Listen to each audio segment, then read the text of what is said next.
You breathe in the dusk of a country that is not yet a country, only a patchwork of moss-soft commons and rough-edged villages stitched together by rumor. The year that settles over your shoulders is not steady or single. It drifts like wood smoke through 3 centuries of anxious twilight. Children with mud on their knees chase after the same wintering crows that pressed their silhouettes against the sun when your grandmother was a girl. In this place, time refuses to line up. It circles, folds, and loosens its stitching until yesterday trembles in the same breeze as 30 years ago. You stand in the vestibule of that slow-turning wheel, listening for the crackle of something beginning to burn. A church bell mutters across the valley, half swallowed by fog. Its tone is tired, as though rung more by habit than conviction, and it leaves behind a low metallic aftertaste in the air.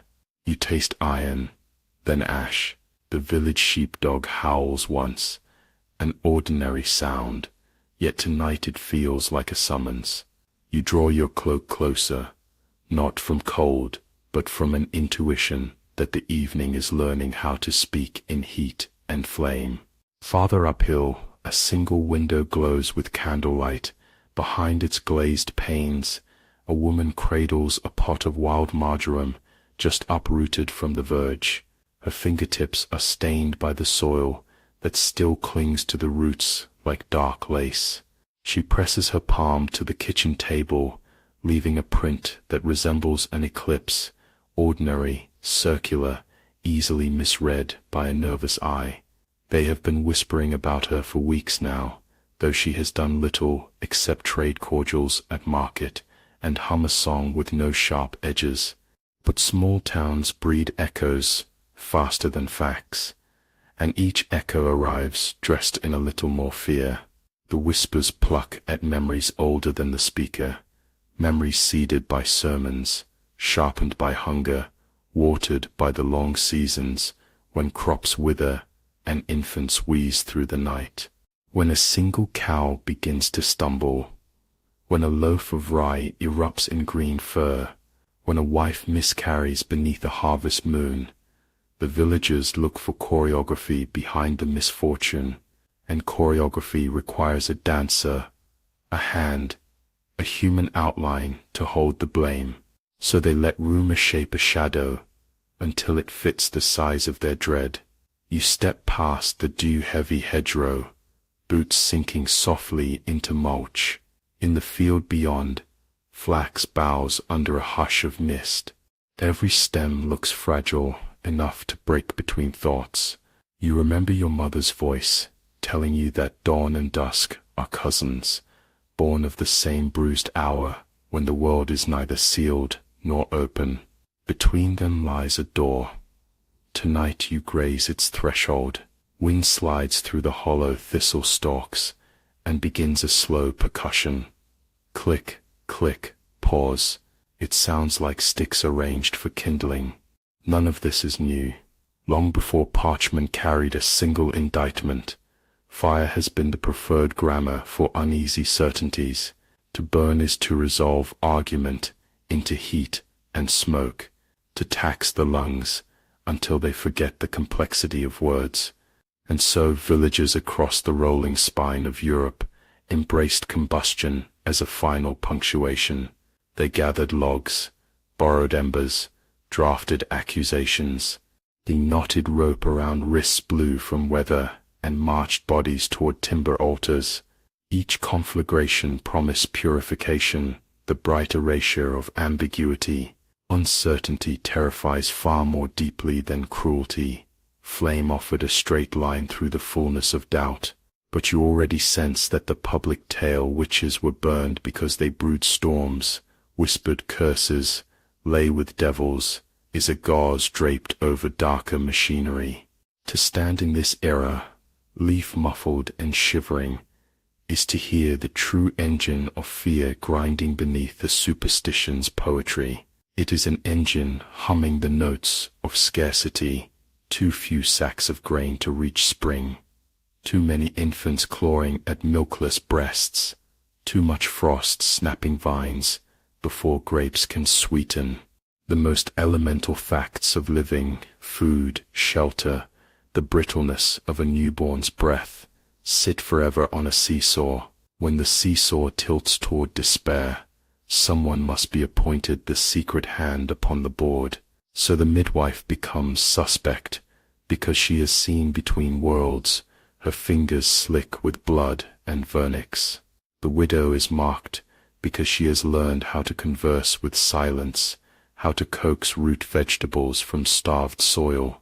The milkmaid, humming her private tune while warping a bale of hay, is accused because melody can slip beneath a man's ribs and rearrange the pulse of his heart.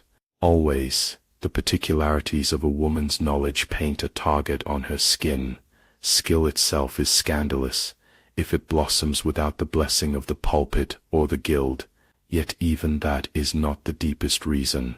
Strip away the theology, the folklore, the tidy ledger of grievances, and you find a simpler, arithmetic land.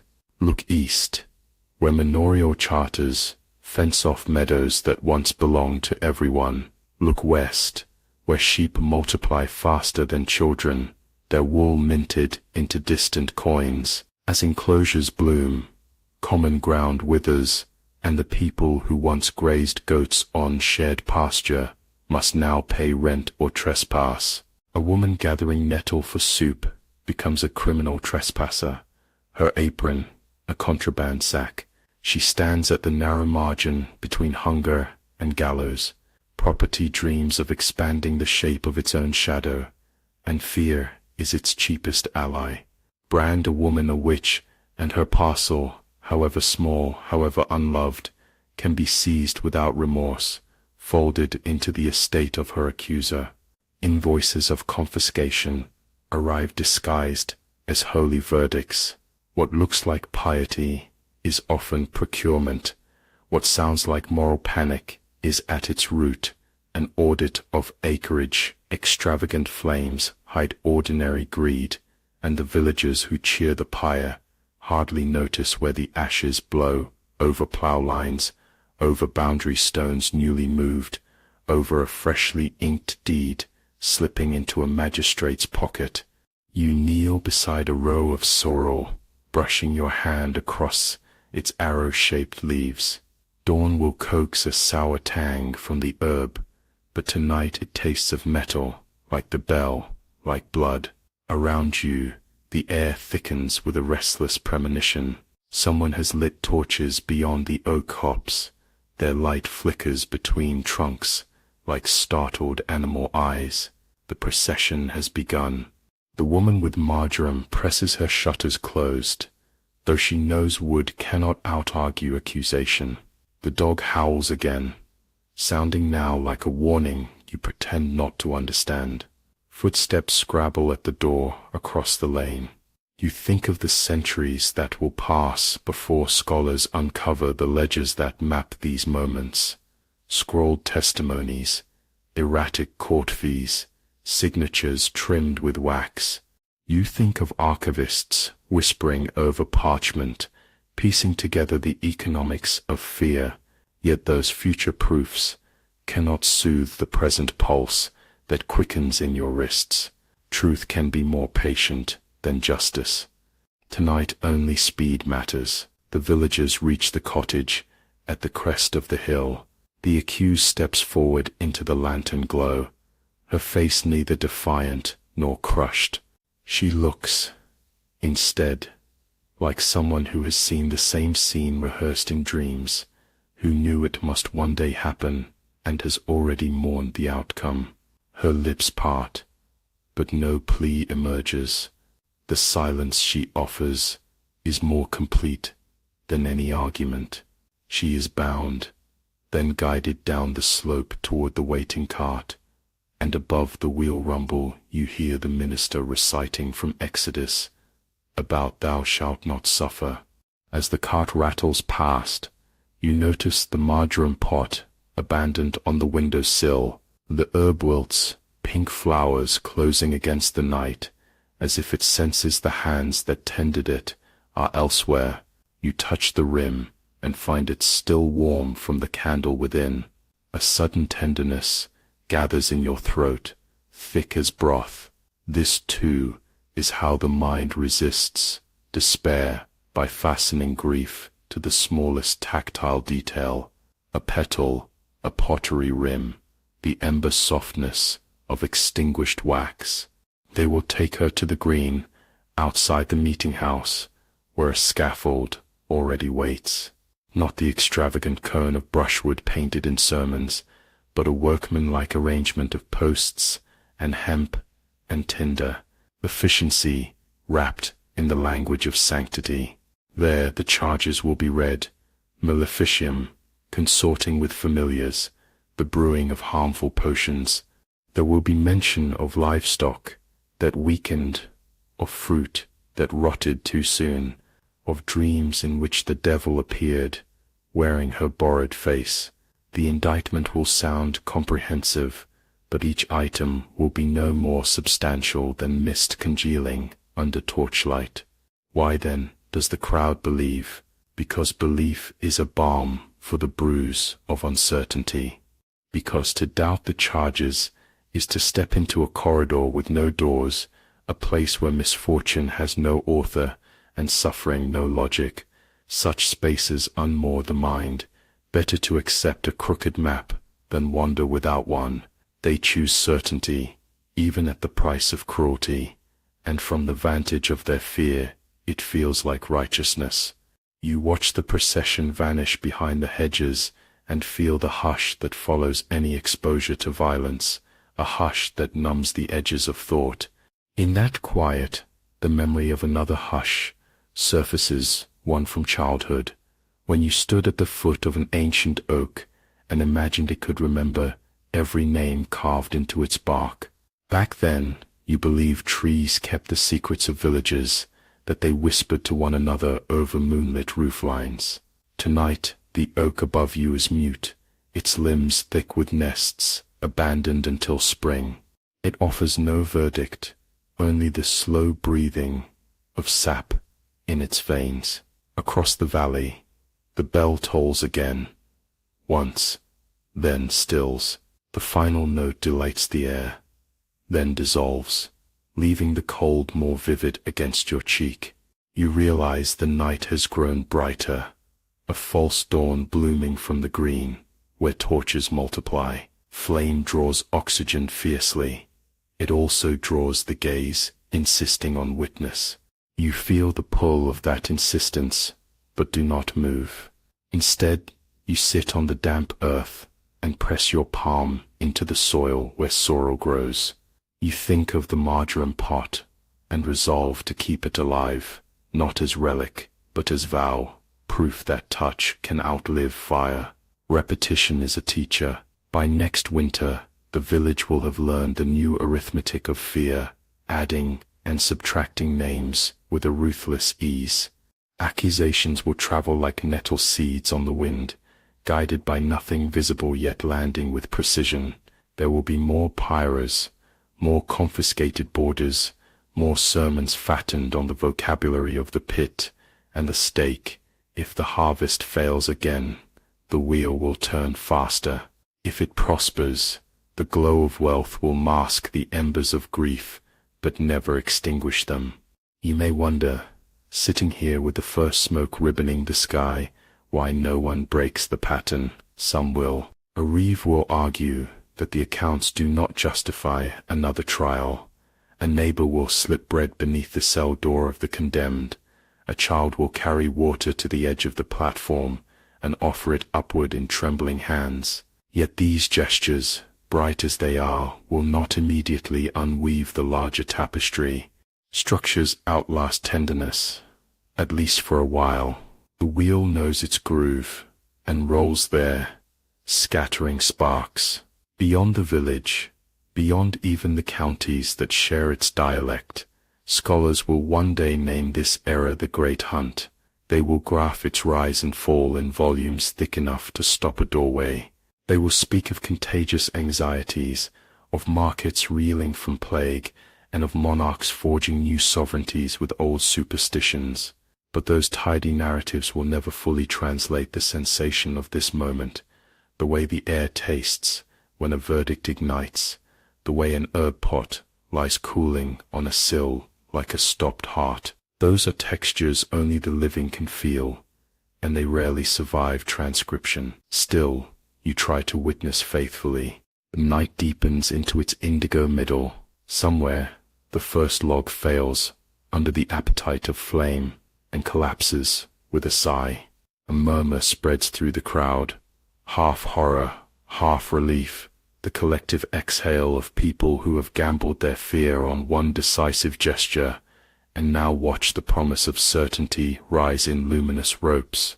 They do not know that certainty burns too quickly to keep anyone warm.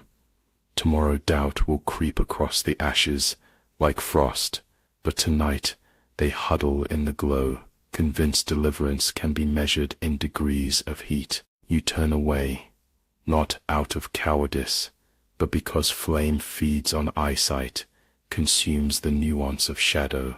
Instead, you study the darkness, where shapes still retain their edges.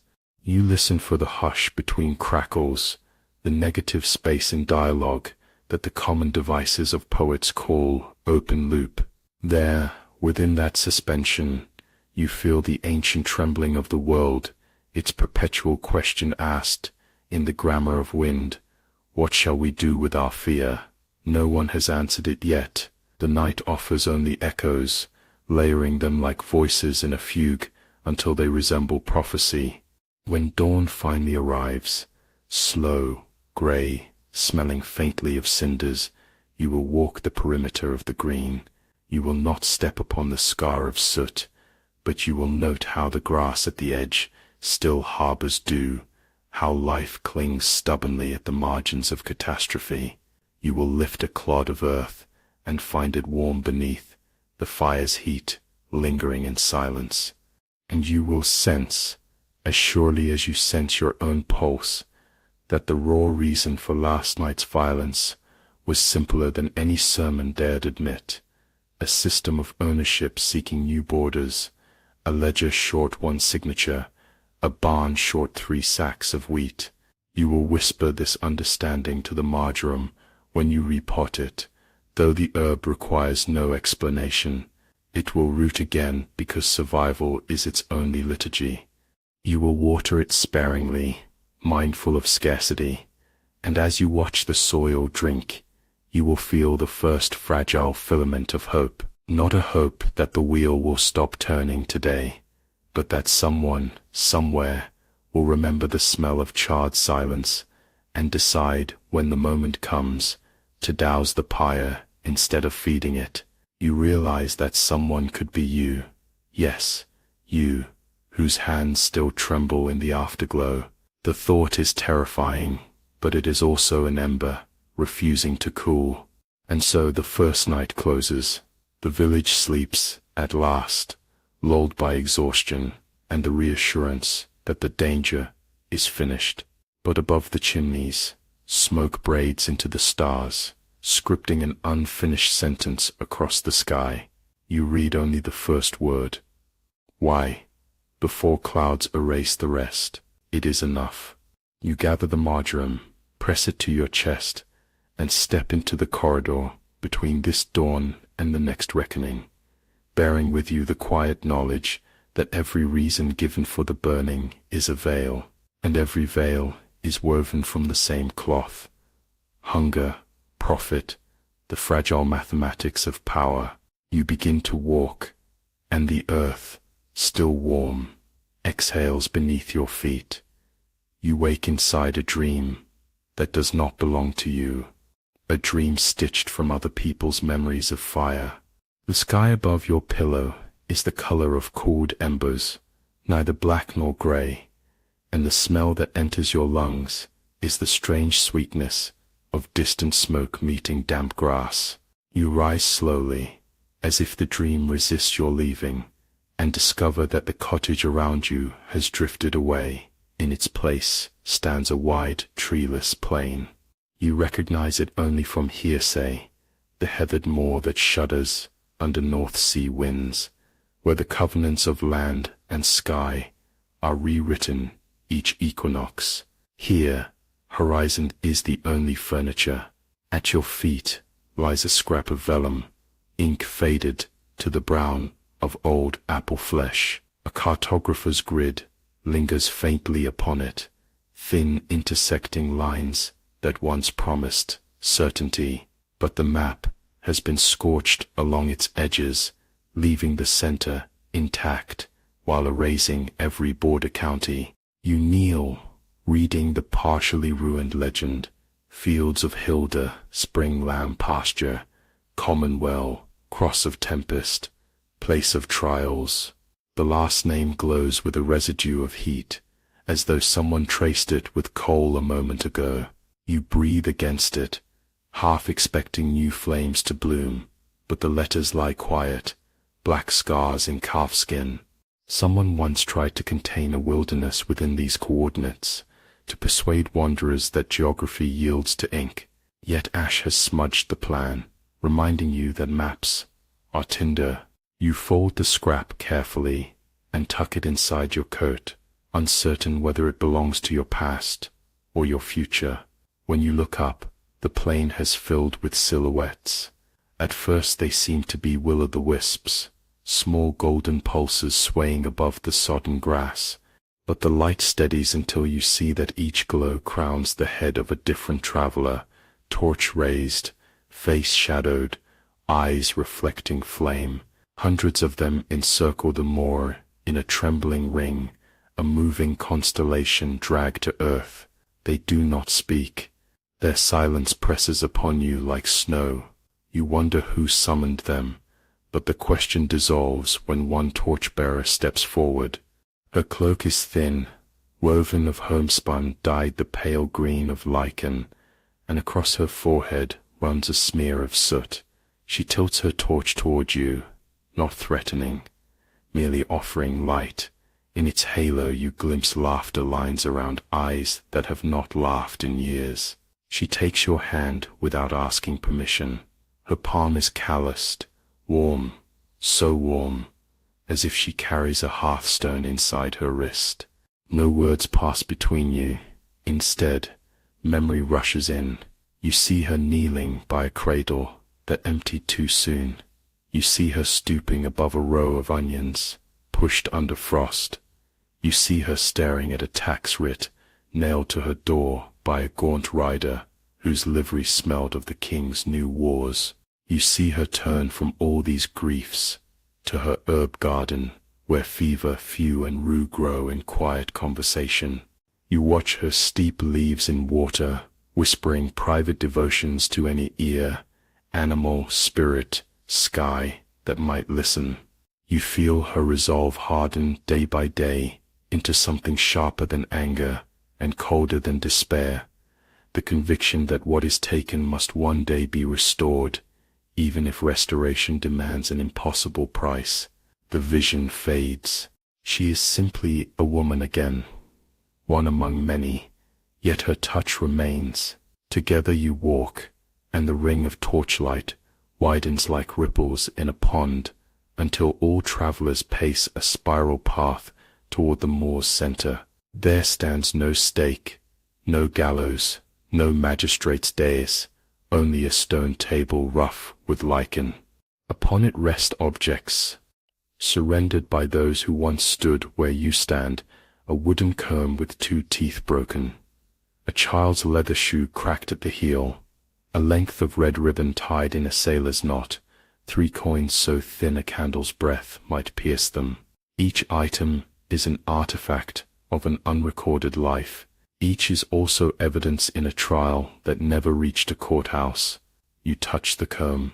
The wood is chilly, but beneath the chill, a latent warmth pulses, as if the palm that last held it still lingers at the level of spirit.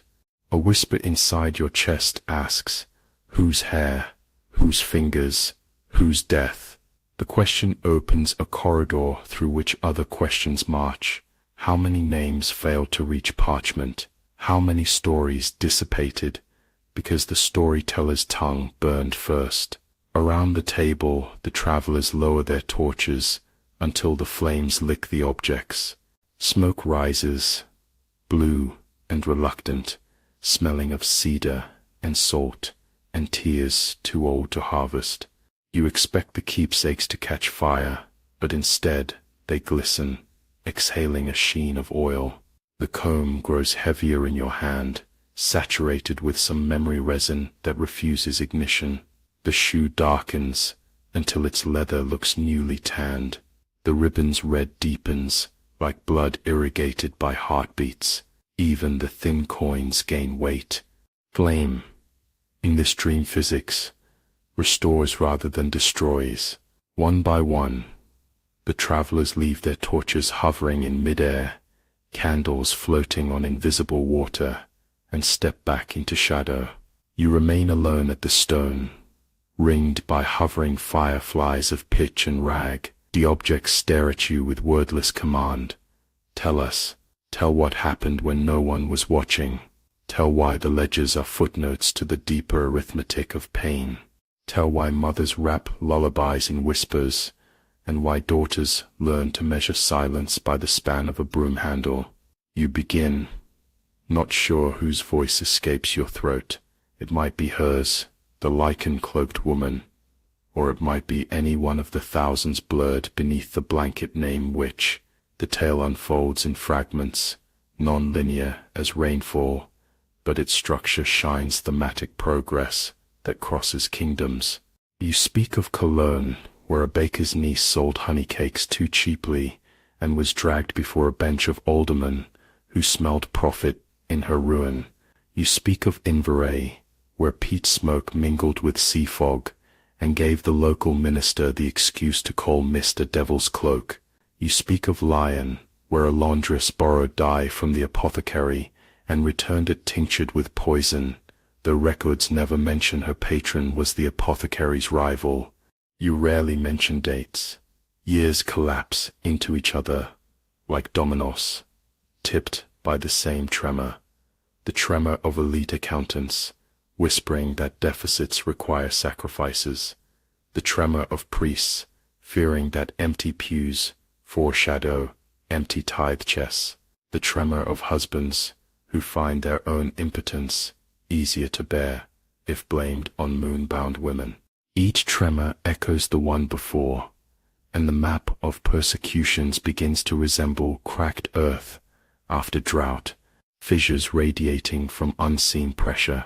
The visible scars are random, the invisible thirst is not. Soon the stone table becomes too small for all you recall, and words spill onto the grass, rising as pale seedlings that unfold leaves shaped like tiny tongues. They rustle, repeating key phrases: spectre, heresy, subversion, property, restitution, until the more is a choir of botanical witnesses. You fear your lungs might burst with recounting, but the story insists on momentum. It dives south to the Iberian hills, where citrus groves fatten the purses of dukes, while farmhands thin to shadows. It leaps east to the Polish frontier, where winter devours sheep by the hundreds and shepherds pray to saints who answer only by redirecting blame to old maidens who know too many lullabies. It drifts north again to Denmark, where royal edicts circulate faster than barley, turning neighbor upon neighbor in a frenzy of pious bookkeeping. Beneath each locale, the same subtext thrums. Crisis seeks a scapegoat, wearing the costume of legitimacy. The costume changes, sometimes horned in pamphlets, sometimes haloed in rumor, but inside the fabric stands the same body, a woman whose survival strategies offend institutions built by men. She keeps seeds in her pocket for a future garden, and that simple provident act unsettles markets that subsist on scarcity. She reads the sky for weather instead of paying a tithe to the church for prayers, and that independence unsettles clergy who monetize intercession. She negotiates her own grief without purchasing absolution. That too unsettles the temple. The Moor listens, the torch flies dim, as your voice thickens into a monotone, hypnotic as surf. You are entering the slowest section of the tide now. The pause between receding and returning, the suspended inhale that teeters on the brink of a new gasp. In that pause, you offer the listeners a single image, a boundary stone carved with two dates. One marks the year a woman bought a patch of land from a neighbor, the other marks the year she was tried for diabolical collusion, and her land reverted to that same neighbor's widowed brother. The chisel wound in the granite is deeper around the first date, as though hope cut the stone more fiercely than despair. The second date is shallow, hesitant, recorded in softer stone dust, perhaps by a scribe already ashamed. You reach into your coat for the half-scorched vellum. Carefully you spread it on the stone table beside the comb, the shoe, the ribbon, the coins. The traveller's torches descend until their flames taste the edges of the map. A hush thicker than any sermon descends as well. Then faintly you hear the map applaud, not with sound, but with motion. Lines that had grown vague under ash brighten, re-inking themselves. New lines appear, sketched in glowing coals, connecting Cross of Tempest to Lion, Inverray to Cologne, Hilde Fields to every lost orchard in Castile. The Moor itself becomes the cartographer, inscribing pathways of fire across its own heather, stitching a network of witness that disregards the old frontiers. For the first time you notice the moon, a thin curl like a quill poised above night's vellum. Its silver strokes add truth, the way marginalia clarifies a difficult text. You understand then that stories, mapped honestly, can override borders drawn by kings. No wonder authorities fear storytellers. Words make landscapes porous, and porous territories frustrate taxation. A gust rises, tugging the torches until they lean in one direction, the east, where dawn tarnishes the sky.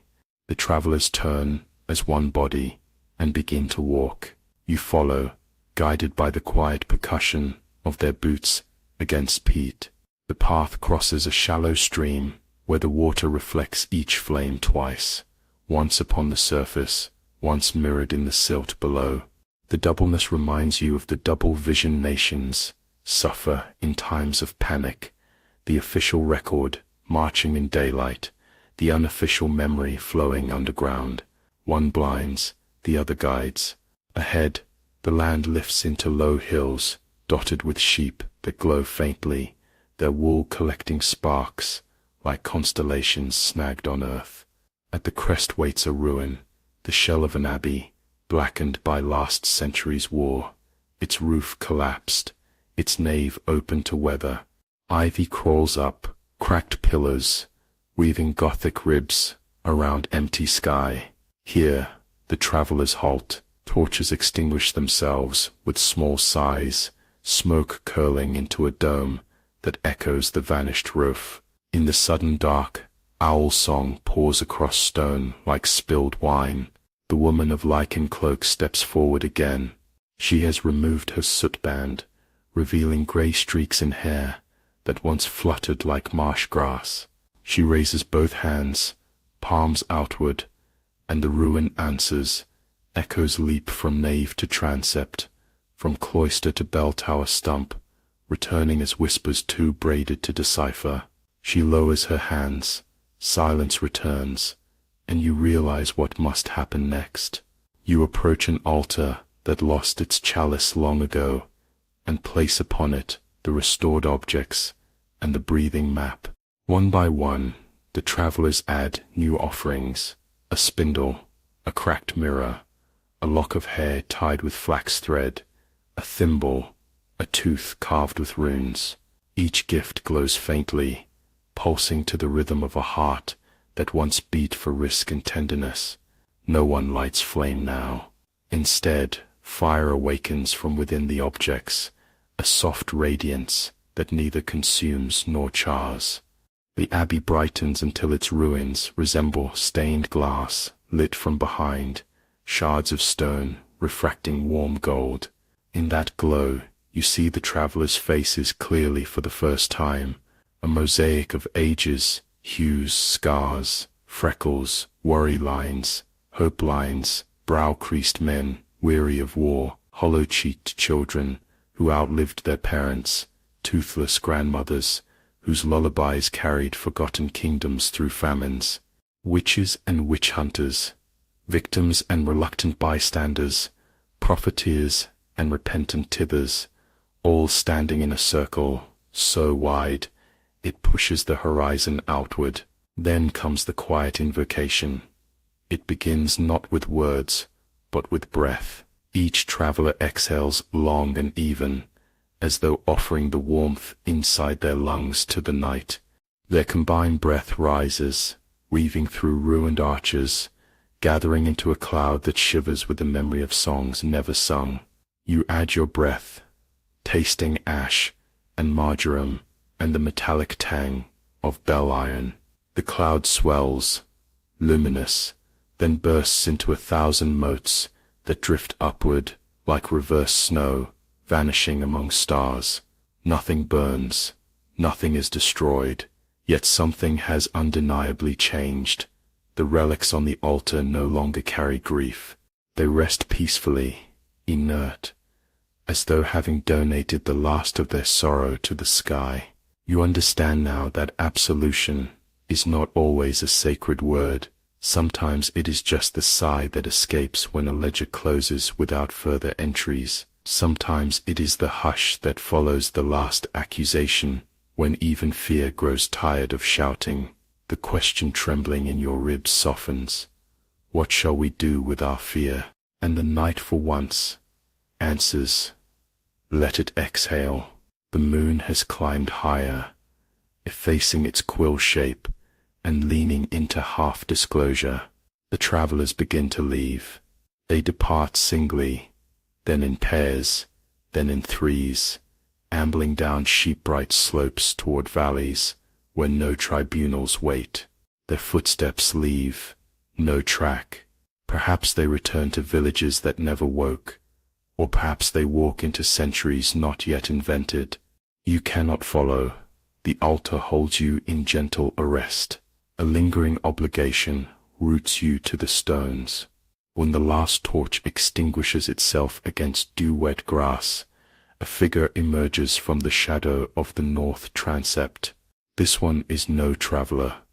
This one walks with the stride of authority, shoulders squared by schooling, boots polished by tides. He carries a quill as tall as a walking stick, and a scroll wound so tight the wax seal creaks. His eyes glint with the expectation of tribute.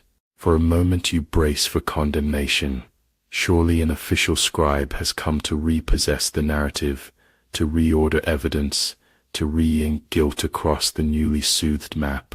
But he pauses at the altar, studying the comb, the shoe, the ribbon, the coins, the spindle, the tooth. His face softens. He places the scroll beside them. Wax snaps open like a seed pod. The parchment unfurls, revealing line after line of empty ruling. Blank.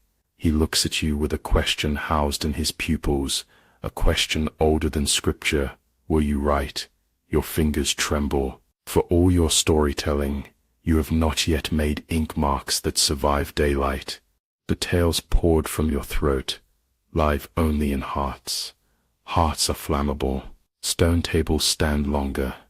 Parchment lasts till mildew. You pick up the quill. You notice there is no ink pot. The man points at the altar. The glow of the relics has pooled in a shallow basin, carved between stones, a liquid luminescence thick as honey. You dip the quill. Light drips from its tip. You write a single sentence in a language without verbs, a tongue that knows only nouns rearranged into constellations of belonging. Comb, shoe, ribbon, coin, marjoram, ash, morning. The letters gleam, then sink into parchment like seeds under mulch. They will germinate when read. You cannot dictate the day of sprouting. That is mercy. That is risk. You set down the quill. The man gathers scroll and bows, not to you, but to the altar. A scribe saluting the greater author, the collective memory of those presumed powerless. He walks away, scroll tucked, like a sleeping child, against his ribs. Sudden fatigue wraps your bones in lead. The abbey cools. The inner fire has done its work. Dawn bleeds pale blue across ruined lintels. Birds negotiate territory with tentative chirrups. You realize you have not slept since the village green burned. Or perhaps you have slept, only inside this dream, which now feels sturdier than your waking hours. You lie on the mossy flagstone, head resting where monks once knelt in penance. Sleep drapes over you like an invisible shawl. As you drift, you sense the altar's relics become ordinary again.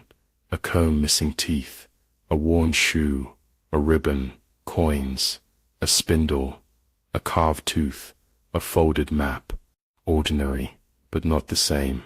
They exude a quiet dignity, as though at last recorded in a ledger no bailiff can corrupt.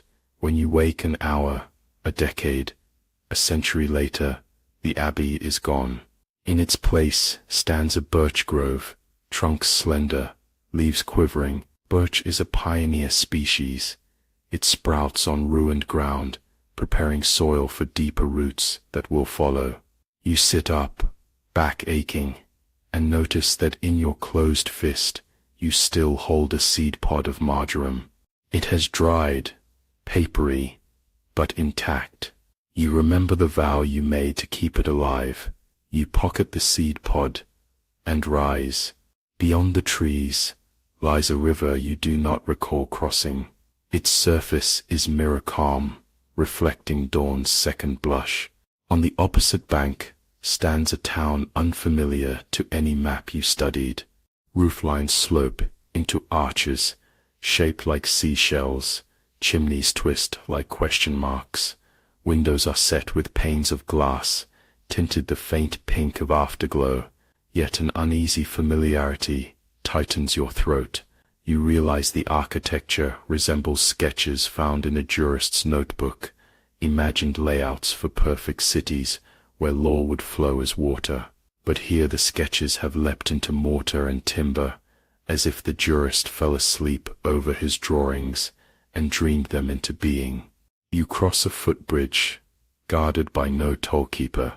In the market square, vendors stack crates of pears beside barrels of saltfish, but no coin exchanges hands. Instead, they trade goods with small bows. A signboard reads, "Gracia Town, founded the year questions outnumbered answers." You drift through streets where conversation hums like bees, low-pitched, non-competitive. No one stares, no one averts eyes. When you reach the far side of town, you see why. A public wall covered in ink and ash, layer upon layer of handwriting, each voice adding to a narrative that refuses final draft. You step closer. Some passages recount familiar horrors, trials, confiscations, pyres, but none end in a period. Every sentence breaks into ellipsis, inviting continuation. Other passages celebrate small victories, a widow reclaiming her orchard, a midwife proven indispensable by the birth of twins, a village forging a collective granary instead of individual barns. Between these lines run sketches of herbs, weather patterns, astronomical charts, the silhouettes of birds whose migration crosses kingdoms. The wall is alive with open loops. You reach into your coat pocket and find the marjoram seed pod. Without thinking, you press it into a crevice between sentences. It fits, snug, as if the wall prepared that niche for years. You step back. A breeze rustles the pages pinned above, and you sense the pod settling into its new archive. Perhaps it will sprout. Perhaps it will merely rest, but it will not burn. Someone taps your shoulder. You turn to see a child, face smudged with the green dust of ground nettle, holding a quill.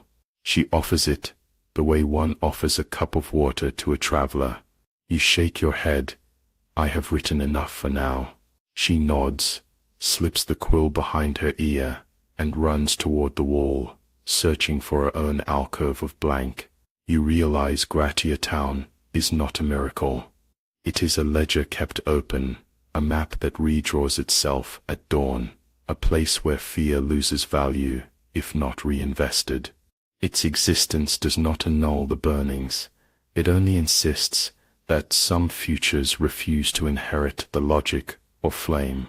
You feel tears gather, of exhaustion, of cautious relief, of knowledge that the world beyond the town gates still sets torches to kindling. Yet you also feel a steadiness, a grounded reverence that grows from soil enriched by ash, by lichen, by birch. A bell rings in the distance, low and unhurried, or you find the sound familiar, yet freed from dread. It marks neither curfew nor summons, only the turning of another hour in which stories may be re-examined, debts may be forgiven, seeds may be planted. You inhale, tasting no iron now, only moss and pear, and the faint sweetness of marjoram dust carried by the wind. The day warms. You turn south, toward roads uncharted. Behind you, the wall murmurs as new sentences bloom. Ahead, you sense both hardship and possibility. They often travel together. You walk, trusting the slow burn rhythm of your heartbeat, trusting that repetition can teach, that open loops entice completion, that personified landscapes may one day testify in courts built of birch and humility. And so the second segment of this wandering reverie draws towards silence. You carry forward a map mended by fire, a vow seeded in a wall of ink, and the lingering pulse of voices that refuse to be erased. The story is not linear. It is a circle widening, then folding, then widening again, pushing soil over the bones of fear until new roots find purchase. You step into that soil, feeling it cool and fragrant beneath your soles. Night will come again, sparks will tempt dry branches, but in the space between torch lift and brand drop lives a question bright as any star. What if the reason we burned cannot survive the dawn we write together? Listen, the wind in the birches answers with a phrase too soft to translate, yet unmistakable in cadence. Begin again. You return not by road, but by memory, sliding along veins of recollection that pulse beneath every hedgerow.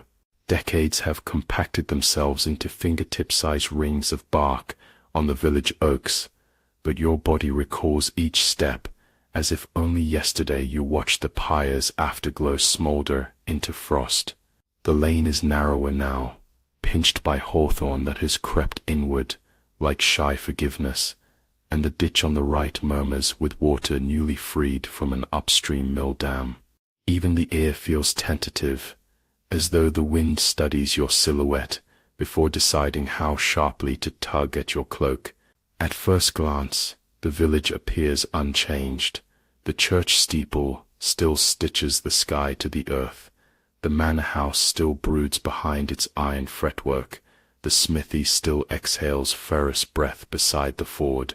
Yet beneath the familiar geometry runs a current that did not exist when you left. You sense it in the cadence of horse hooves, slower, considerate, as though the riders weigh more than distance. You taste it in the bread cooling on a sill, its crust flecked with caraway seed, no tax assessor bothered to record.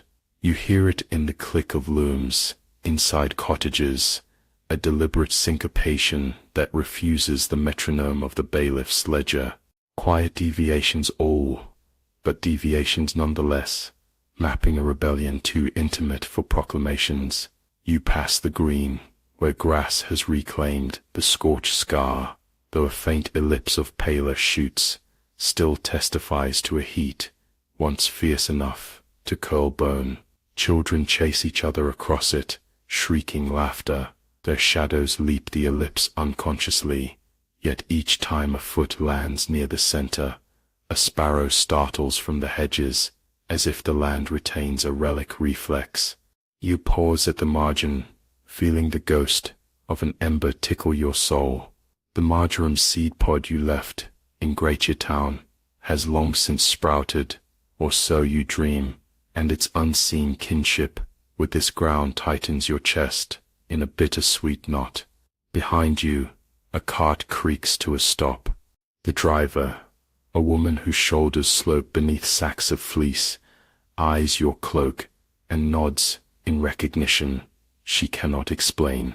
She lifts one sack, revealing a spindle carved with vines that twine into the shape of words, spin truth thin enough to pass any gate. She tilts it toward you, a silent offering, then settles the sack again and clucks her mare onward. The cart's wheel ruts imitate the wall of her spindle, imprinting spirals into mud that once hosted straight marching lines of guards. There is geometry in everything, if you squint, but the village's geometry has softened at the edges. The first door you knock on belongs to the widow of the reeve who once tallied tithes with quill strokes sharpened by fear of royal oversight. She greets you with eyes the color of river stone, steady and unhurried. Her cottage smells of sage and yeast. On the mantel sits a single ledger, its pages half blank. She confesses she keeps it, not for taxes but for memory. Each line records seeds traded, debts forgiven with laughter, hours of communal labor, pledged to mend a roof or tend a fever. She calls it the quiet book, and it waits open near the hearth, inviting anyone to inscribe a kindness. No signature is required. Anonymity safeguards pride. You turn a leaf and recognize handwriting older than the ink itself, the midwife's looping script, still steady despite arthritis, marking the birth of twins who survived their first winter. Below that, a blacksmith's cramped note of gratitude for the loan of an anvil when his own cracked. Lower still, a scribble lists 3 sacks of barley gifted to the church, annotated by the minister's reluctant initials, his first appearance outside formal tithe registers. These small entries form a counter-narrative to the era's usual account books, where names attach only to debts collected, not mercies exchanged. Outside, dusk gathers. The widow presses a loaf into your hands and points toward the river. Follow the water upstream, she says, to the new commons. New commons, you arch an eyebrow. She replies with a smile, equal parts mischief and sorrow. We reclaimed what enclosure could not stomach, the steep pastures no sheep would fatten on, the scrubland where only goats dare. You thank her and step into twilight, bathed in wood smoke and honeysuckle. The path follows a brook that once fed the mill pond. You notice the mill stands abandoned, its wheels stilled by moss, its door ajar as though the building exhales stories after dark. In its shadow flutters a parchment nailed to a post, edges frayed by rain but ink intact. Let it be known that any soul who tills this soil owes no rent save care. Let it be known that any harvest here shall seed the next hand's hope. Let it be known that fear finds no ledger in these furrows, unsigned, unstamped, unratified by any seal but the weather. Yet the fields beyond buzz with evidence, stalks of flax sway under moonrise, and in the margins between furrows you spy marjoram, feverfew, nettle, each herb left to volunteer its medicine. A communal field hospital disguised as meadow. Every scent rising from it writes footnotes against the manorial charter that once made healing itself a crime of trespass. At the far edge of the commons stands a half-finished hut built of wattle and reclaimed timbers. Children smear clay between the woven branches, while their elders thatch the roof with reeds from the marsh, singing low to keep rhythm. You ask who will live here. They answer in chorus, anyone carrying a story too heavy for their own hearth. A house for unwritten testimonies, its doorframe wide enough to fit grief and redemption shoulder to shoulder. Night deepens, and torches appear, but these do not march toward a scaffold. They halo round a ring of stones at the meadow's center. You approach, recognizing faces weathered but unbent, the midwife whose knowledge once drew suspicion, the shepherd who lost half his flock and refused to name a witch for compensation, the smith who tempered iron for plowshares rather than swords. They invite you to sit. No tribunal convenes, only a vigil they hold every quarter moon to keep memory from ossifying into myth. The vigil follows no script.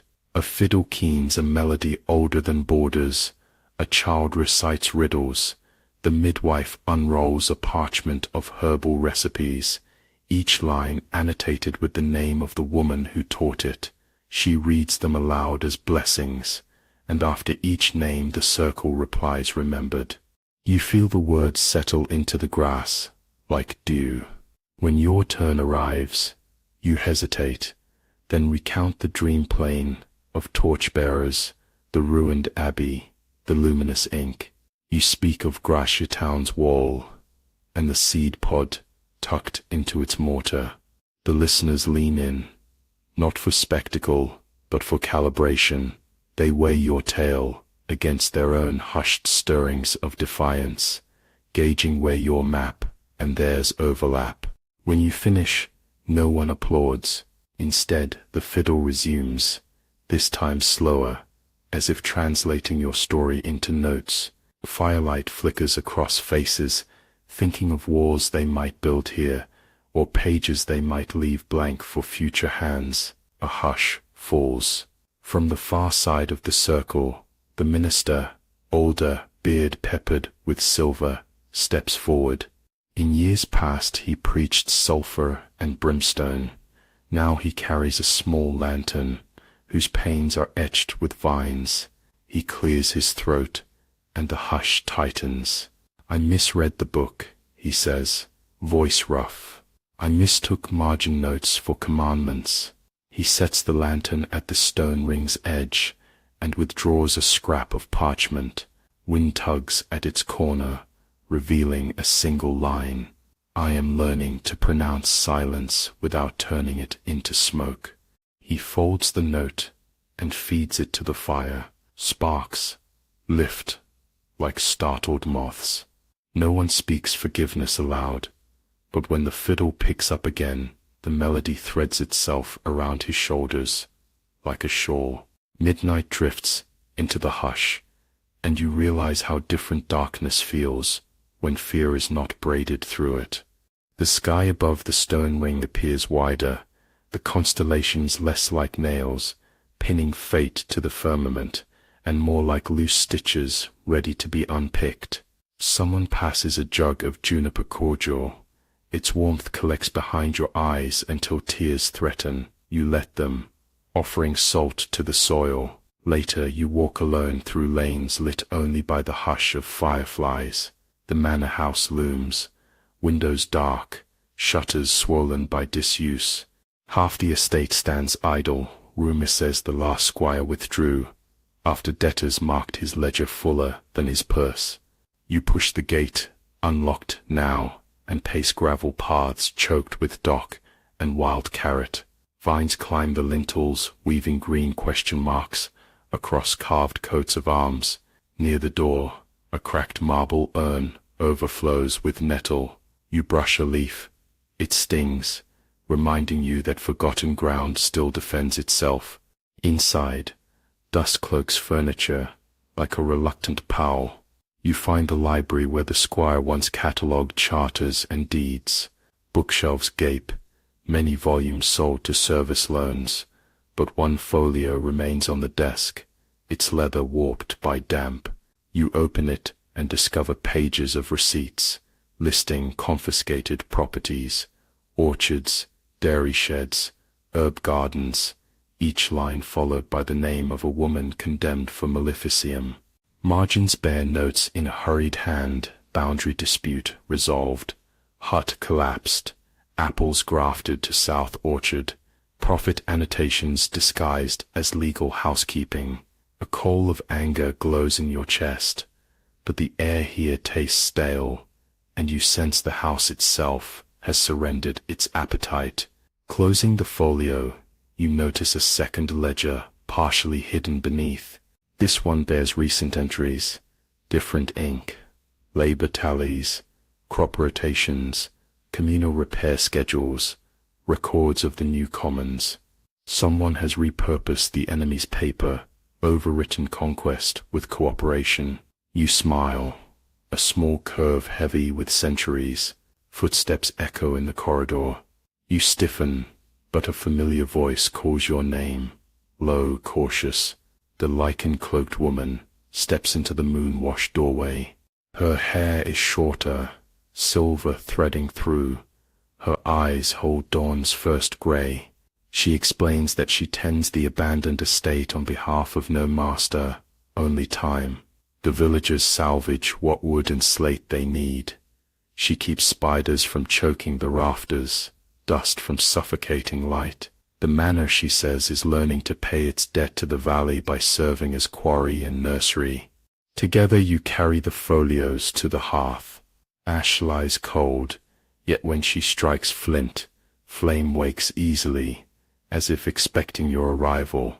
You feed the first ledger, line after line, of seized acreage into the fire. Names curl into smoke, but before they vanish, you catch glimpses. Alice, Margaret, Noor, Sibylla, Catherine. They unfurl like petals, then lift through the chimney. You watch until only the second ledger remains, the one of cooperation.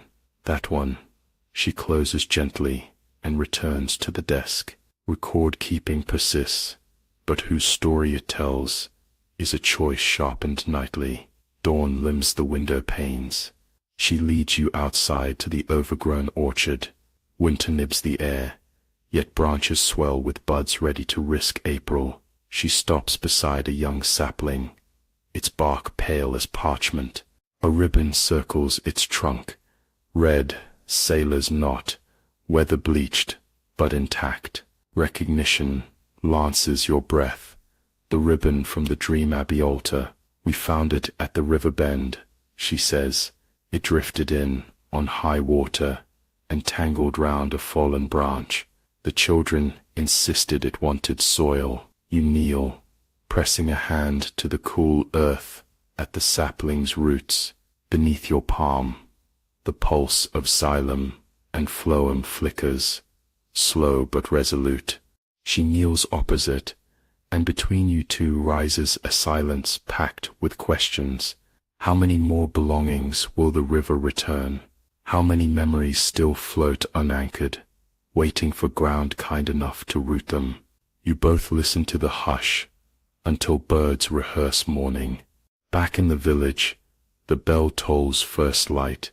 Its turn is gentler now, remolded after a crack split the copper 3 winters ago.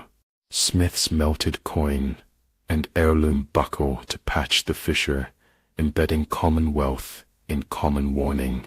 The note it sings carries harmonics of both fracture and repair. You follow it to the green, where villagers gather around trestle tables. Today is revision day, the weekly assembly, where bylaws can be amended by any voice willing to stand under the open sky. The agenda is handwritten on flax paper, tacked to a post, grazing allotments, river dock upkeep, dispute between two potters over shared kiln time, proposal to send a delegate to Gracia Town with surplus flaxseed. Beside each item, blank space for additions. A boy of perhaps 10 steps forward, chalk in hand, and writes, "Build a school where the gallows once stood." The chalk squeaks, the crowd stills. His mother places a hand on his shoulder, but does not erase the words. After a pause, 3 other hands draw check marks beside the proposal. The boy smiles, shy, astonished, and slips into the throng. You watch the check marks multiply. They resemble birds settling on a branch, cautious but committed. The midwife raises her staff and seconds the motion formally. The minister records it in the quiet book. No vote is taken. Consensus blooms like lichen, slow, soft, irresistible. Someone suggests salvaging beams from the mill for the school's frame. Another offers slate from the manor's shed roof. A teacher volunteers before walls are measured. Plans weave themselves faster than daylight lengthens. And by the time the bell rings terrace, a work party list fills 2 pages. You step back, heart swelling, until it aches. For years you chase the question of fear. Today you watch its antonym take tentative root. Trust, sprouting in compost, made of old cruelties. Trust requires repetition, like hammer on iron, like water on stone. But repetition exists in abundance here, repurposed from the litany of accusation into the litany of mutual ask and answer. You can almost taste its flavor, something between salt and honey, a brine that preserves while sweetening. The day ripens, clouds shuffle across sun, laying patterns of light over the hills, like quilts. Work begins on the school, marking foundations with twine, measuring square corners with a rope of 13 knots, digging footing trenches. Each shovel bite exhumes shards, bits of charcoal, a twisted nail, relics of the scaffold that once shamed this ground. Workers place them on a cloth spread beneath the elm. At noon, they will decide whether to bury the relics deeper or mortar them into the school's threshold as reminder. The debate is gentle, memory or cleansing. Both arguments plead with equal reverence. You wander to the river, seeking a pocket of quiet. Willow branches trail thin shadows on water that mirrors sky, so precisely you feel as though you could step onto its surface and keep walking.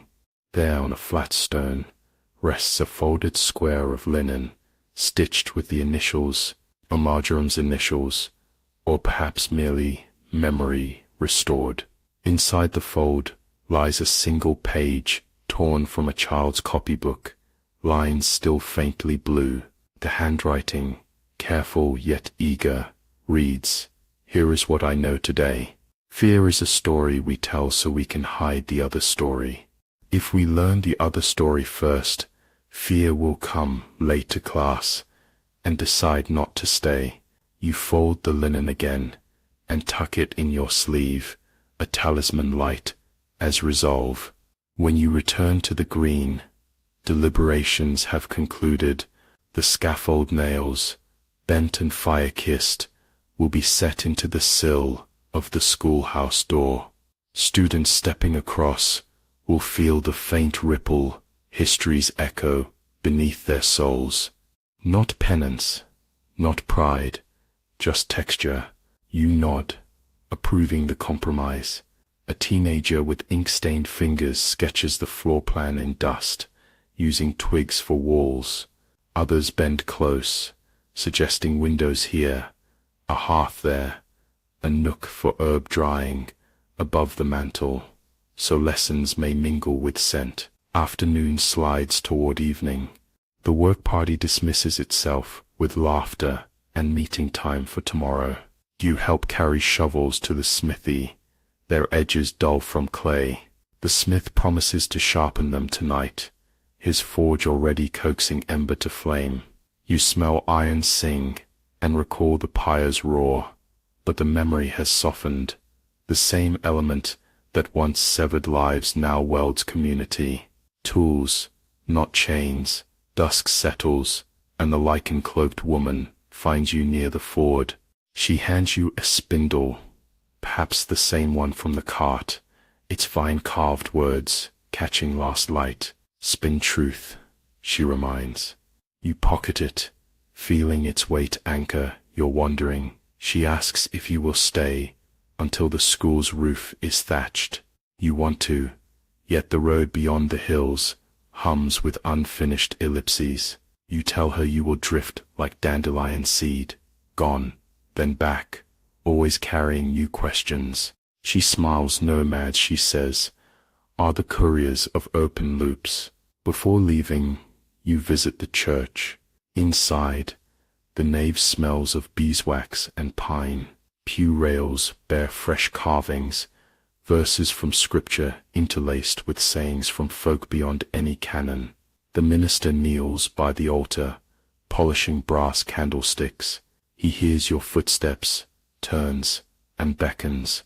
On the altar cloth lie 2 chalices, one silver, one clay. He asks which you prefer. You lift the clay cup, thumb discovering an imperfection that fits like a fingerprint.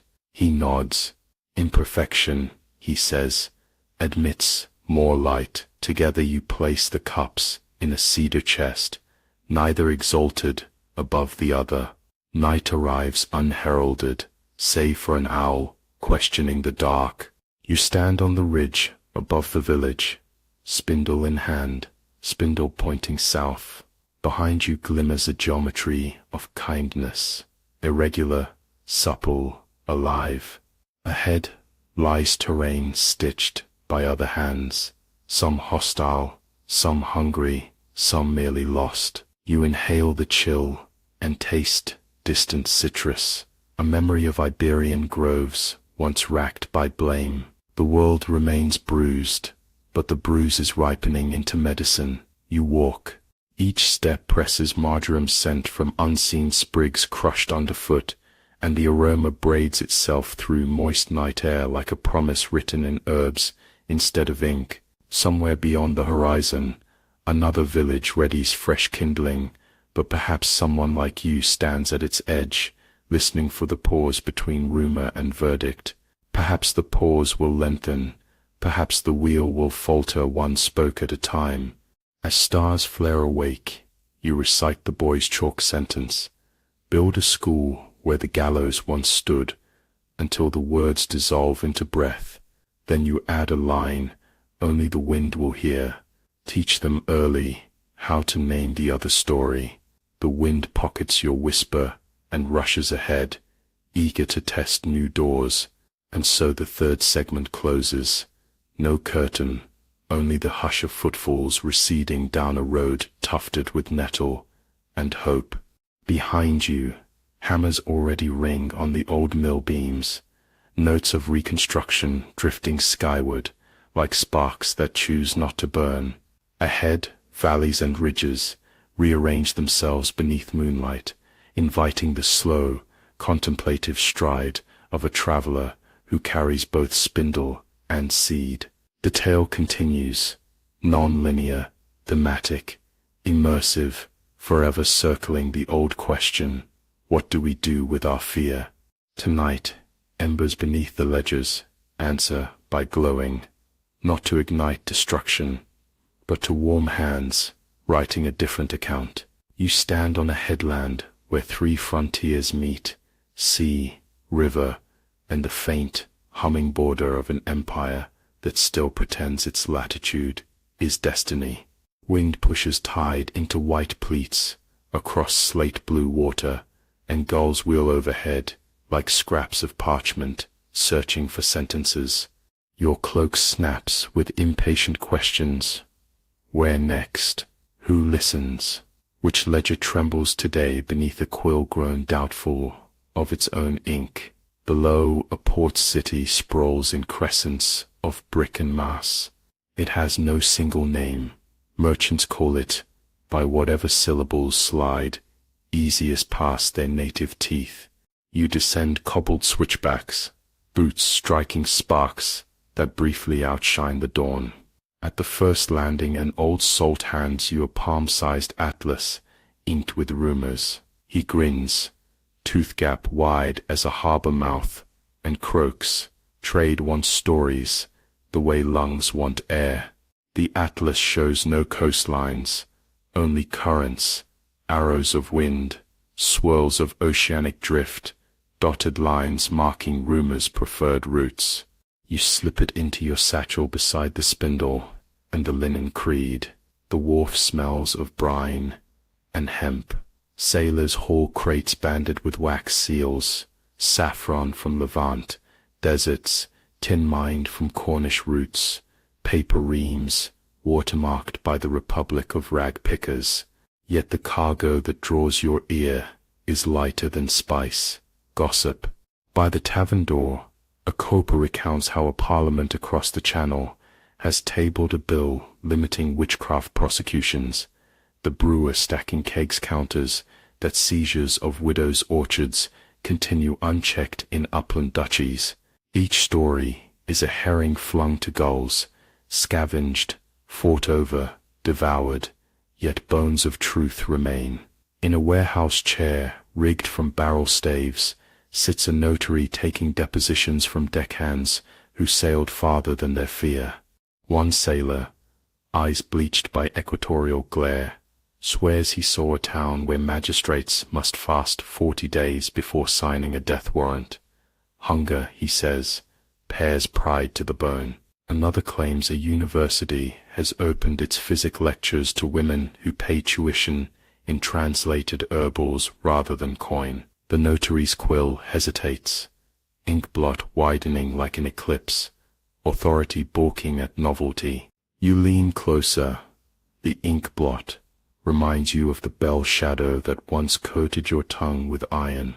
Leaving the docks, you weave through streets where the architecture changes every block. Gothic arches shoulder Renaissance cornices, Moorish tiles flirt with Dutch gables, as if the city itself is a palimpsest restless under fresh paint. At a crossroads, a small crowd rings two pamphleteers. One waves a tract titled "The Devil's Midwives Unmasked," printed in black letter fear. The other offers a broadsheet inked midnight blue, "Fields without fences," a proposal. Buyers drift toward the blue, coaxed by curiosity more than conviction. The black letter hawker snarls that enclosure is God's geometry. The blue sheet vendor replies that seeds ignore geometry and still break earth. Coins clink, the blue pile dwindles.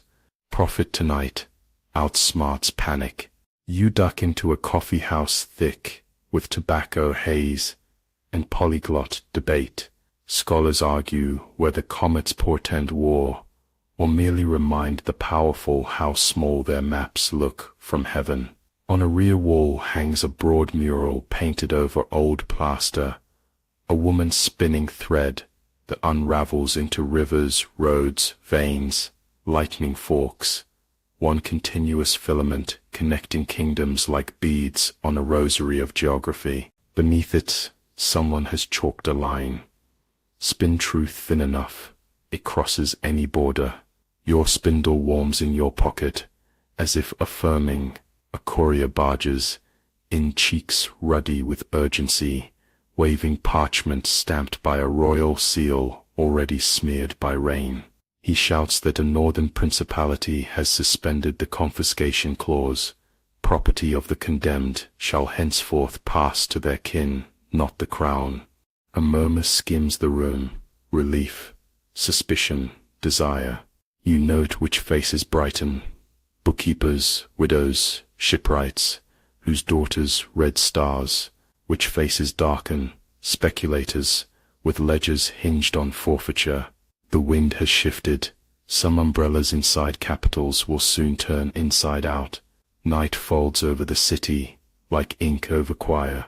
You climb to the roof of an abandoned customs house, where pigeons roost among weathercocks. From here the horizon is a ring of faint glows, villages, citadels, caravan fire pots, each a syllable in the empire's long self-story. Somewhere beyond those glows, the village you left hammers beams into a schoolhouse threshold. Somewhere farther, Gratiatown's wall welcomes another stanza written in nettle dye. Somewhere inland, a duke inventories orchards and finds fewer than yesterday. You realize you are standing inside a pause, the moment before dominoes recall gravity. Sleep ambushes you beneath star clamor.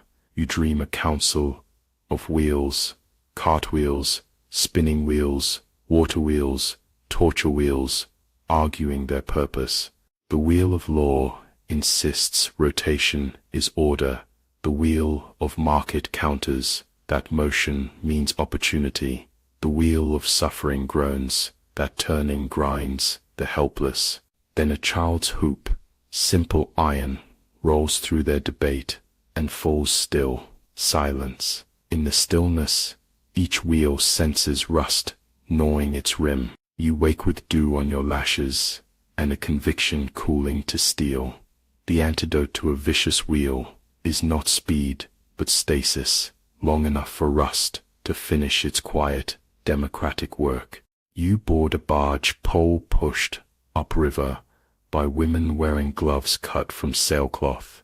They speak little, but their sung cadence echoes the spindle's whisper. At villages where they moor, barrels of salt and bundles of pamphlets swap owners. Children run down planks, waving sheets printed with your village's schoolhouse plan. Some printer has replicated the dust sketch into ink, margins noting that nails from old gallows stiffen the threshold. The plan travels faster than timber. Farther upstream the river thins, splitting into braids across a floodplain where armies once filleted soil with trenches. Now farmers coax flax and barley from the same scars, crop rows curving to avoid buried iron. At a riverside inn, hung with horsehair rugs, you read a bulletin pinned near the hearth. In the city of Lubeck, magistrates require 2 independent physicians to examine any accused witch for natural causes behind the complaint. Bureaucracy courts caution, fear must now file paperwork. Another bulletin reports that, in Araucania, across the sea, Mapuche women, who weave thunder motifs into ponchos, are rumored to control weather, yet Spanish settlers fear burning them. For every trial sparks fresh attacks against outposts. Colonial dread meets indigenous resilience, and stalls, wheels squeal. You travel overland now, joining a caravan of tinkers, minstrels, and itinerant jurists. The jurists carry satchels swollen with case precedents from cantons, experimenting with reason. At night they spread parchments beside campfires, annotating margins with field notes. Accuser recanted when forfeiture clause removed, or communal granary reduced maleficium claims by half. One jurist, grey-bearded, polishes his spectacles and muses that poverty prosecutes more witches than piety ever could. You reply, hunger has always worn a cleric's robe when convenient. He laughs without joy, ink reflecting flame. In a marshland republic, you attend a trial rumored to be the last of its kind. The courtroom is a boathouse raised on pilings. Tides slosh beneath floorboards, a reminder that verdicts float. The accused, a healer of fevers, stands barefoot, cuffs rolled to mid-calf, mud print haloing each step. The prosecutor recites charges, sap sours in barrels near her hut. A magistrate's wife miscarried after drinking her tisane. 3 gulls crashed into a chapel window. The audience murmurs. The healer answers only once. All things return, sap to soil, child to spirit, bird to sky. Where is the crime in gravity? Her voice is a reed bending but unbroken, Two physicians called as experts disagree on causes. The elder cites humors, the younger references molds invisible, yet alive. The bailiff frowns. No clear consensus equals no swift confiscation. During recess, you slip a spindle-carved phrase to the younger doctor, spin truth thin. He weaves it into testimony, warning that unprovable guilt will sink trade reputation abroad faster than any plague. Merchants in the gallery blanch. When court reconvenes, the tribunal acquits, pending further study. Outside, merchants breathe relief, wheels spared a jam for now. The healer walks free, but her freedom feels provisional, like spring thaw, not yet summer. You follow her into marsh twilight. She invites you to her hut, roofed, with thatch dotted by sedge flowers. Inside, bundles of dried iris hang upside down beside jars of honey, dark as ship tar. She pours tea that tastes of mint and wood smoke. Between sips, she shows you a ledger, inked not in numbers, but in bird silhouettes. Gull, heron, curlew, tern. Each silhouette marks dates they collided with windows. She studies wind shifts that confuse flight. Her guilt, then, is witnessing. You tell her of your village's quiet book. She smiles, asking if pages ever tear from overuse. You answer, sometimes, but torn pages patch roofs. In the morning she gives you a vial of marsh mint, says it calms memories that ignite too easily. You tuck it beside the linen creed, and leave before bailiffs reconsider. Across the central plain, rumors gallop swifter than horses. A queen consort, schooled in alchemy, has forbidden the word sorcery in her court. An archbishop secretly consults a nun astronomer before funding tribunals. A guild of printers offers reduced rates to any press run that includes the words due process. Skeptics scoff. These are frills on the same garrote, yet frills unravel rope. In a walled imperial city, famed for its brass automata, you watch clockmakers dismantle a confiscation wheel once displayed as moral lesson. Kids gather gears, skipping them across fountains. Dogs chase the skipping gears. Nuns fish gears from water to melt into chalice stems. A civic herald nails a proclamation on the wheel's vacant plinth. Henceforth, property seized in spiritual prosecutions shall fund alms, not coffers. Crowd applause sounds like hail on copper roofs. Somewhere accountants weep, somewhere teachers budget for chalk. You lodge in a hostel converted from a decommissioned guardhouse. Its common room hosts nightly debates, moderated by whoever brews strongest coffee. Tonight a smuggler recounts, slipping past blockades to deliver writing slates to a valley where girls banned from grammar schools practice letters on river sand. A philosopher proposes that outlawed knowledge breeds sturdier roots. A bricklayer asks how to mortise remembrance into mortar, so future walls speak truth. You offer the spindle. He traces its vine words onto wet brick, where scaffold nails once anchored chains. Vine scroll meets clay, and the imprint dries into permanent subtext. Winter slides south. Rivers glaze then thaw, carrying splintered ice like verdicts cracked open.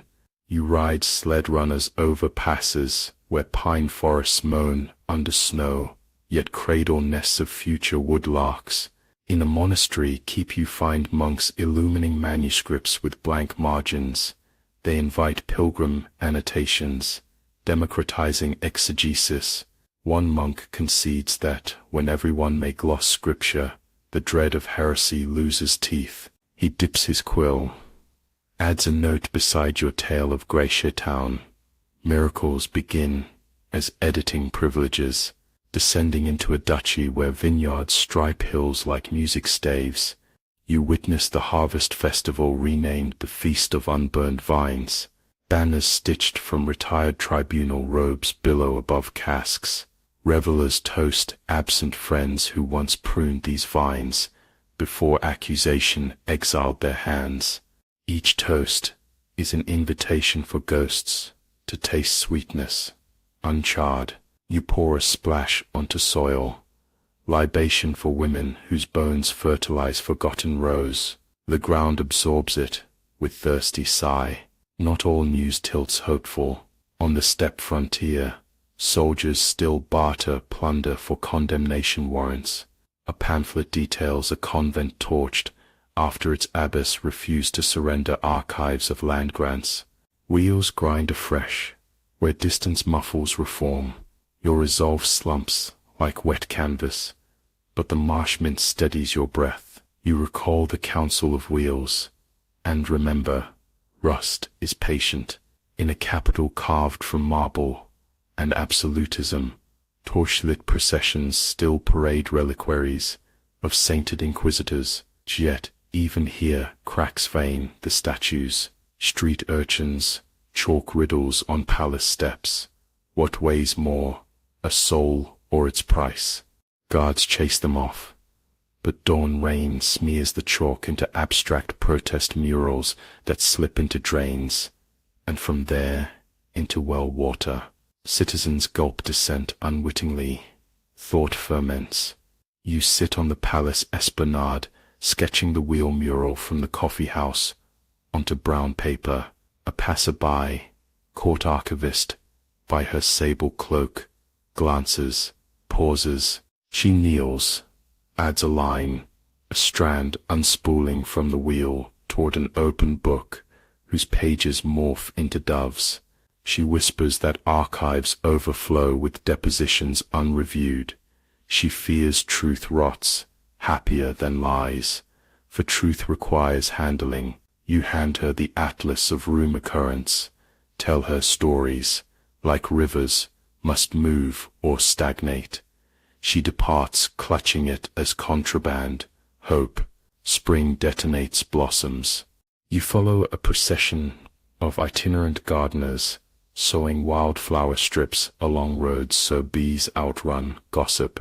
At every third milestone they plant marjoram. Your pulse quickens each time purple petals nod in roadside dust. You kneel, inhale, feel your village's threshold vibrate across miles. One gardener taps your shoulder, asks after the spindle. He once carved such vines for a dowry he never paid, fiancé swallowed by a pyre he couldn't quench. You give him the spindle. He presses his forehead to its wood, then gives you a packet of poppy seed, color of clotting, but promise of dreamless sleep. Exchanges incomplete, but balanced, like dawn and dusk, cousins trading lanterns.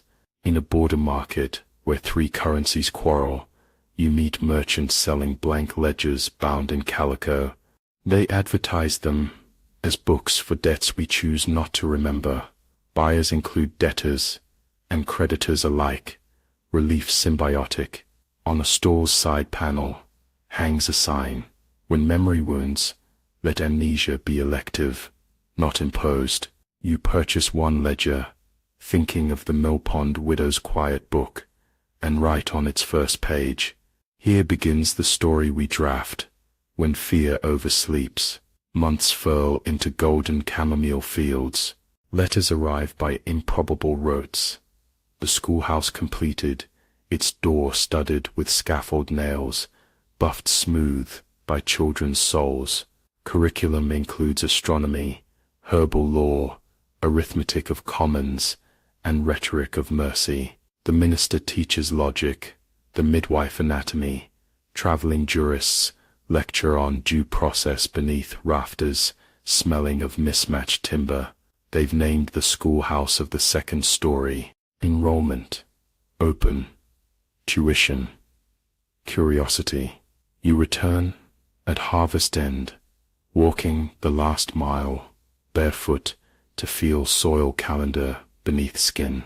The village green gleams with lambent lanterns, shaped like wheel hubs, wheels repurposed to hold light, not turn. Inside the schoolhouse, students recite lines from the wall at Gracia Town. Chalk dust dances in sun slanting through windows reclaimed from the manor. At recess they plant poppy seed you carried, naming each furrow after towns that rewrote their statutes. In the evening, a gathering unfolds on the green. Neighbors unroll a tapestry they've woven through the seasons. Each square depicts a stage in the wheel's unmaking, charred scaffold, spindle vines, blank ledgers, gearless clocks, marjoram sprigs. The final square is unfinished.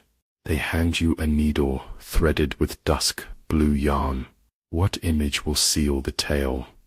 You hesitate, thinking of comets indifferent to tribunals, of children chalking riddles, of marsh mint calming incendiary memory. Then you stitch a circle, not of iron, but water, ripple inside ripple, ever moving yet, never trapping. The tapestry lifts in breeze, billowing like prophecy, but anchored by calloused hands. A hush falls, deeper than verdict, softer than petition. In that hush, you discern the old question one last time. What shall we do with our fear? Tonight the answer is chorused by every throat. Child, widow, jurist, smith, minister, sailor, we will compost it. Someone strikes flint. A hearth fire kindles for autumn feast. Instead of pyre, a cauldron simmers cider, spiced with star anise. Flames reflect in faces no longer angled by dread.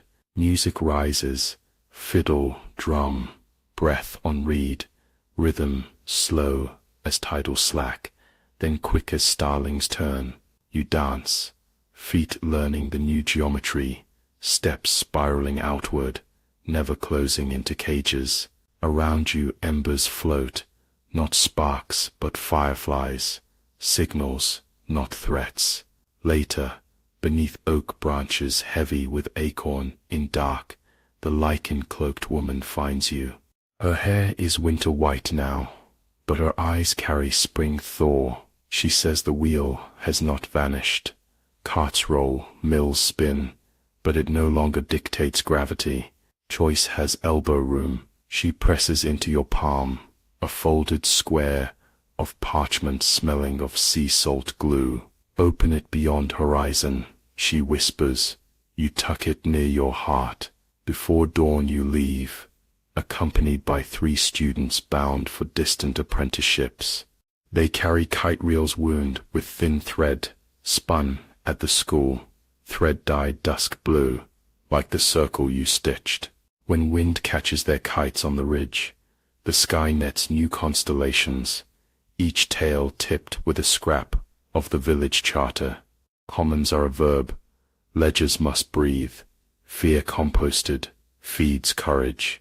Travelers below will glance up, misread the flutter as omen, wonder whose god sponsors such paper comets. Let them wonder. Curiosity softens edicts. Miles later, you unfold the lichen woman's parchment. Inside a single line of luminous ink arcs, like a shooting star. When wheels forget how to stop, draw the maps of stillness. Beneath the line, blank expanse, invites your quill. You uncap a vial of marsh mint, dip a stalk, and write. Here is stillness, shared bread, spindle vines, unfinished squares, children laughing where gallows once cast shadow. The ink sinks, then glows faintly, promising to burn nothing, illuminate everything. You fold the parchment, slide it into an atlas, now crowded with first-hand currents. The road ahead forks into uncertainties, kingdoms where dukes brace against reform, barrens where rumor outruns literacy, deltas where widows still barter wheat for protection. The spindle gone, the seed pouch light, the ledger half-filled. You possess little but a rhythm, slow burn, contemplative, rhythmic waves of tension and release. You inhale, tasting both nostalgia and the bittersweet of work unfinished. Clouds overhead resemble pages yet uninked, and so the tale settles into hush, not conclusion. The wheel has not shattered. It has loosened, its hub worn oval, its spin slowed by stories repeated, until the bearings overheard their own brutality and blush to rust. Somewhere, a magistrate unscrews a confiscation clause, feeling relief before remorse. Somewhere, a child cross-examines a sermon with astronomy notes, and the minister nods. Somewhere, a merchant counts coin, but sets aside a tithe for walls of ink that keep narratives breathing. Somewhere kindling lies beside a stake, but damp from last night's communal rain barrel.